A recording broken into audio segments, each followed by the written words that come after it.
Keinformasi lainnya, Saudara, Timnas Indonesia U24 berhasil mengalahkan Kirgistan dengan skor 2-0 di laga pertama Asian Games 2023. Laga di Sejong Normal University East Stadium Selasa malam sempat berjalan alot.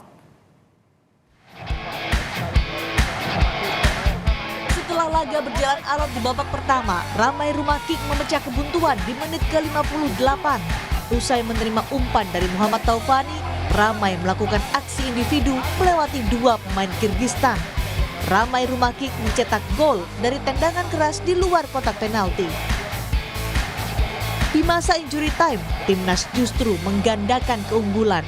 Hugo Samir mampu mencuri bola dari pemain Kirgistan, melewati bek lawan dan mencetak gol.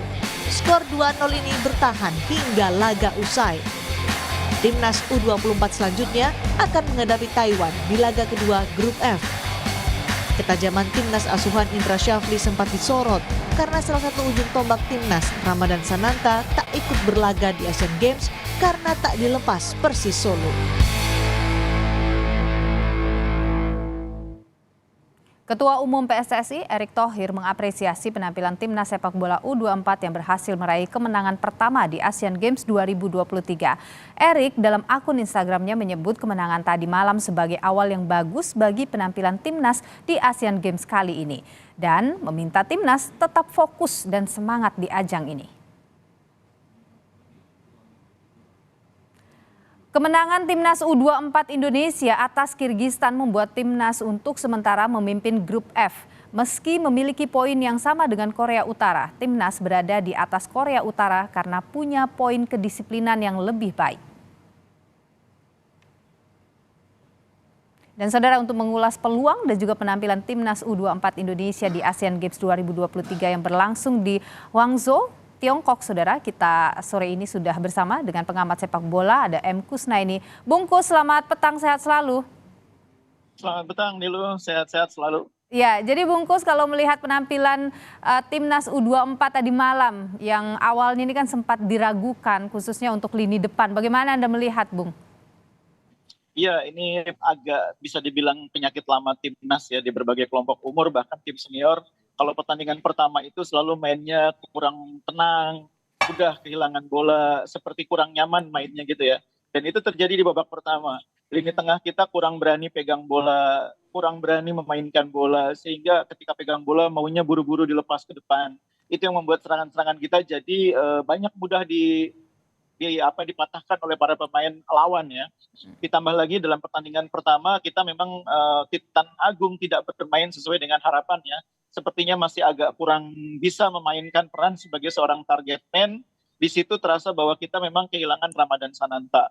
Untungnya di babak kedua, Coach Indra saya pikir melakukan perubahan strategi yang baik dengan menarik keluar Titan Agung dan memainkan Egy sebagai false nine atau sebagai striker palsu ya. Dan strategi tersebut terbukti mampu memecahkan strategi middle block yang diterapkan oleh para pemain Kirgistan. Jadi middle block yang sangat efektif di babak pertama, di babak kedua menjadi tidak terlalu efektif. Karena pemain kita dengan memainkan Egy justru banyak melakukan serangan balik dan memulainya dari sayap. Tidak ada lagi pemain yang dituju di tengah karena Egy bergerak cukup dinamis ke kiri ke kanan membuka ruang. Dan itu yang membuat pertahanan Kirgistan akhirnya kecolongan oleh gol yang dibuat oleh Ramai Rumakik. Nah, sesudah mereka kecolongan satu gol itu, Kirgistan seperti halnya kita, pemainnya banyak yang kurang berpengalaman, tidak tahu bagaimana cara keluar dari kesulitan. Disitulah kemudian Hugo Samir memanfaatkan situasi untuk mencetak gol kedua yang bisa dibilang kill the game. Tapi Bung Kus, kalau Anda melihat performa dari Ramai Rumakik dan juga Hugo Samir, bagaimana Anda melihat mereka di posisi lini depan ini? Ya, dalam strategi permainan 4-3-3 yang dikembangkan oleh Indra Syafri, pemain sayap itu kunci. Karena serangan-serangan kita selalu bertumpu kepada permainan sayap. Nah, di babak pertama, Egy Maulana yang main di sayap kanan maupun Ramai Rumakik di sayap kiri agak kurang mampu berkembang karena strategi middle block dari para pemain Kirgistan mampu membuat bola dari pemain tengah kita tidak bisa mengalir sampai ke sayap. Bola diputus terus oleh mereka. Dan itu yang membuat Egy tidak efektif. Begitu juga dengan Ramai Rumakik di babak pertama tidak efektif. Nah, seperti yang saya bilang tadi, di babak kedua menjadi lebih efektif ketika Egy yang main sebagai striker, sebagai false nine. Dan Egy pintar menempatkan diri mencari ruang yang membuat Ramai bisa mendapatkan space untuk masuk ke pertahanan lawan. Yang membuat sisi kanan juga lebih Oke. hidup karena di sisi kiri ada Doni yang juga bermain cukup baik membantu pertahanan. Oke, jadi kalau Anda melihat ini jadi hal yang bagus ataukah kemudian banyak hal yang harus diperbaiki untuk bisa mendapat peluang menang begitu, lolos dari grup F?